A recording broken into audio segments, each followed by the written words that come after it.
ভালোবাসা বুঝে না, ওরা শুধু দেহের পাগল। সব পুরুষই যদি দেহের পাগল হইতো তাহলে 300-400 টাকা দিয়ে ওই দেহটার এই বাচ্চা নিত। কেউ আর ভালোবাসার কাছে হাইরা গিয়া 20 টাকার বিষ কিনা আত্মহত্যা বা হাজার হাজার টাকা খরচ করে নেশা করতো না।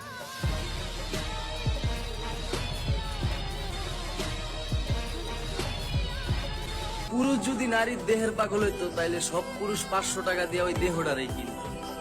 ভালোবাসার কাছে হাইরা গিয়া 20 টাকার বিষ কিনা আত্মহত্যা বা হাজার টাকা খরচ করে নেশা করতো না। আমার কলিজাটারে সিরা সিরা 30 টুকরো করে ভাগা দেলা, কিন্তু অতীত নিয়ে টানতেছ না রে বাজা। অতীত খুব ভয়ঙ্কর জিনিস, সহ্য করতে পারি না। সিগারেট খাইয়া ঠোঁট পড়ছি, তারে ভালোবাসা কোপালি